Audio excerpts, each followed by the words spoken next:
400 సంవత్సరాలుగా బైబిలు వ్రాయబడి ప్రజల మధ్యకు వచ్చిన బైబిలులో ఉన్న ఈ సత్యాలు వెలికి తీయక ప్రసంగాలు పిచ్చిపెట్టి బోధకులు అనిపించుకోవాలని, రెవరెండ్లు అనిపించుకోవాలని, బిషప్పులు అనిపించుకోవాలని, ఆర్చ్ బిషప్పులు అనిపించుకోవాలని, కార్డినల్స్ అనిపించుకోవాలని ప్రయత్నిస్తున్నారే తప్ప ఎలక్షన్స్ అండి.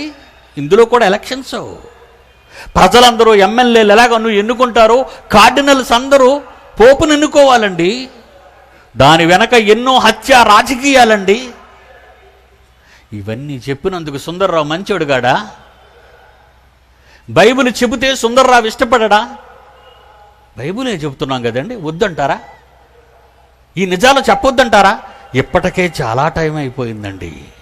400 సంవత్సరాల కాలంలో బైబిల్ అర్థం కాక ప్రపంచ క్రైస్తవ్యం విచ్ఛిన్నం అయిపోతూ, ముక్కలు అయిపోతూ, సంఘాల మధ్య విభేదాలు. నేను పేపర్లో ఏమని వచ్చిందండి, ఇవాళ పేపర్లో వార్త చూసారా మీరు?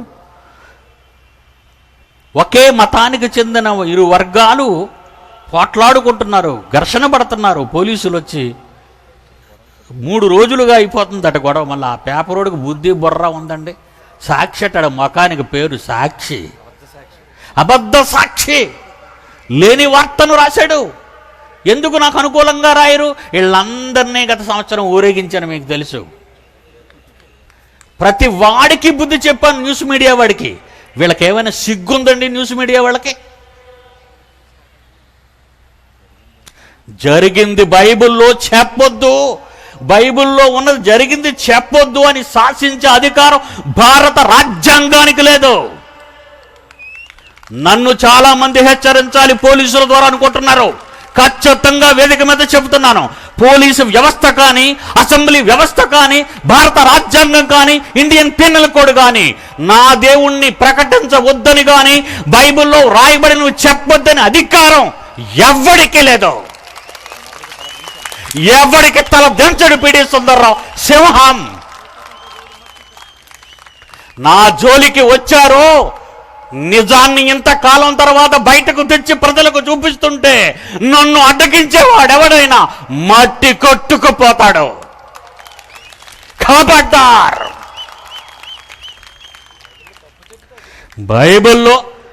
బైబిల్లో ఉన్నది చెప్పొద్దు, వాళ్ళని హేళన చేయొద్దు, వాళ్ళని గాయపరచొద్దని అధికారం ఎవరికి లేదు. బైబిల్లో ఉన్నది చెప్పాలి నేను. నీకు ఒకవేళ అధికారం ఉంటే నన్ను అరెస్ట్ చేయి.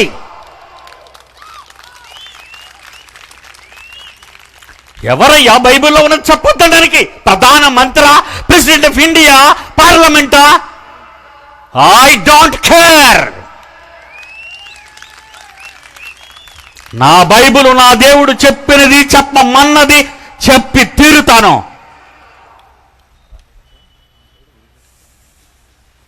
నరహంతుకుని ఉరిశిక్ష, ఇండియన్ పీనల్ కోడ్ నరహంతుకుని ఉరిశిక్ష. సద్దాముని ఉరి తీస్తుంటే చూపించాడు న్యూస్లో. అది కరపత్రంలో వేస్తే తప్ప. దేవాంతకుడు దేవుణ్ణి మోసగించిన ఎందరో దొంగలు ఉన్నారు ప్రపంచం అంతా. వాళ్ళ గురించి చెప్పొద్దా?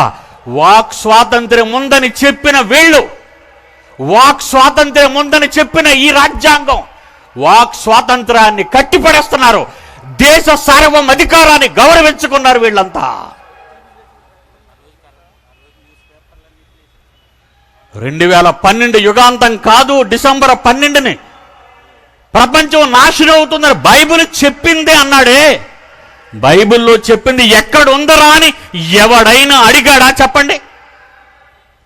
అడగలేదు. అడుగుతాడు పిడి సుందర్రావు. బైబిల్ జోలికొస్తే ఊరుకోడు పిడి సుందర్రావు. నీ ఇంకెవరు జోలికి పోతావు అని చేతనైతే పో, బైబిల్ జోలికి రావద్దు. దేవుడు కోరుకున్నాడు తన కొరకు రావాలని. మొదటి శతాబ్దంలో క్రైస్తవ్యం అభివృద్ధి చెందింది.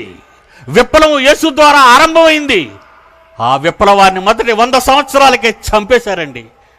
ఎలా చంపేశారో తెలుసా? రాత్రి మీరు విన్నారు.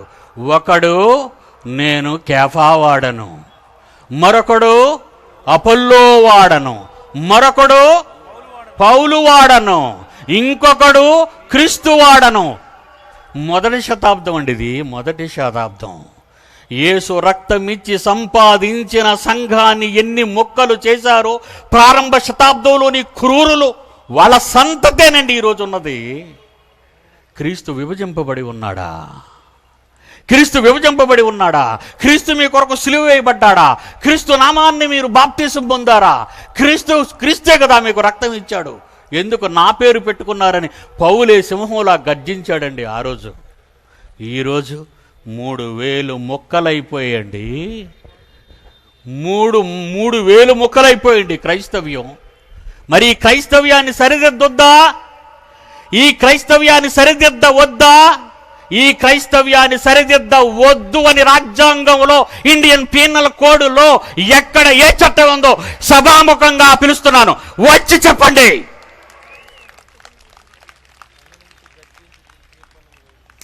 ఈ ప్రజలను గద్దించి ఖండించి బుద్ధి చెప్పమంటున్నాడు పౌలు. చూడండి, తిమోతికి రాసిన ఇది బైబిలు చట్టం, ఇది దేవుని చట్టం.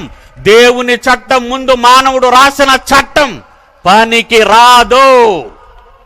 ఈ ఇండియన్ పీనల్ కోడ్ ఈవేళ నా దగ్గరకు వచ్చి నువ్వు బైబిల్ చెప్పకూడదు అంటే నేను బైబిల్ చెబుతాను అని చెబుతాను. తిమోతికి రాసిన 2వ పత్రిక 4వ అధ్యాయము 2వ వచనము చూడండి. 2వ వచనము నుండి, ఖండించుచు గద్దించుము, బుద్ధి చెప్పుము. ఖండించుము, గద్దించుము, బుద్ధి చెప్పుము. బైబిలుకు భిన్నంగా ఉన్నవారు ఎవరైనా వారిని ఖండించమని బైబిల్ చెబుతుంటే, ఈ న్యాయశాస్త్ర కోవిదుడు ఎవడైనా, ఇండియన్ పీనల్ కోడ్లోని ఏ సెక్షన్ అయినా నువ్వు బైబిలులో చెప్పినా నువ్వు ఖండించకూడదు అనే అధికారం ఎవరికీ లేదు. 2 తిమోతి 3వ అధ్యాయం 16-17 వచనాలు చూడండి. తిమోతికి రాసిన 2వ పత్రిక, తిమోతికి రాసిన 2వ పత్రిక 3వ అధ్యాయము 16-17 వచనాలు చూడండి. దైవజనుడు అంటే పిడి సుందర్రావు సన్నద్ధుడై ప్రతి సత్కార్యమునకు పూర్ణముగా సిద్ధపడి ఉండునట్లు దైవావేశము వలన కలిగిన వ్రాయబడిన బైబిల్లోని ప్రతి మాట ఉపదేశించటానికి, ఖండించటానికి, తప్పుదిద్దడానికి, శిక్ష చేయటానికి ప్రయోజనకరమై ఉన్నదని నా దేవుడు నాతో చెబితే నువ్వు చెప్పకూడదనడానికి ఎవడవు నువ్వు? నాకు ఇచ్చిన లైసెన్స్ దేవుడిచ్చాడు. That is in the holy Bible. అది వద్దని చెప్పడానికి ఎవడు? ఖబర్దార్, ఖబర్దార్. ఇలా మీరు ఊరుకుంటే రేపొద్దున ఈ వ్యవస్థ బైబిల్ బోధించొద్దంటది. అప్పుడు ఏం చేస్తారు? మీ ప్రాణాలు ఇవ్వగలరా మీరు? లేక చేత కాకుండా కూర్చొని పారిపోతారా? రోషం కలిగి ఉండండి. రోషం కలిగి ప్రపంచ శాస్త్రవేత్తల్ని ఎడంకాలు కింద తొక్కేశాడు వీడు. ప్రపంచ శాస్త్రవేత్తలను ఏమనుకుంటున్నారు మీరు? రేపు చెబుతాను ఐన్స్టైన్, రేపు చెబుతాను స్టీఫెన్ హాకిన్స్ గురించి. వాడి గురించి పనికి మాలిన మీడియా ఆకాశమంతా వాడి గురించి ఎత్తి దేవుడు లేడు అని చెబుతుందండి మీడియా. ఇలాంటి వాళ్ళకి బుద్ధి చెప్పొద్దా? బుద్ధి చెప్పొద్దా? నాయకుడు కావాలని దేవుడు ఎదురు చూశాడు. రోషము కలిగిన నాయకుడు కావాలని దేవుడు ఎదురు చూశాడు. నేను చెప్పిన మాటను ఉన్నది ఉన్నట్టుగా చెప్పిన మగాడు మనగాడు పుట్టాలని కోరుకున్నాడు. ఆయా తరాలలో ఆ మనుష్యుల మధ్య పుట్టించాడు. ఈ తరంలో నేనుగా మీ ముందుకొచ్చాను.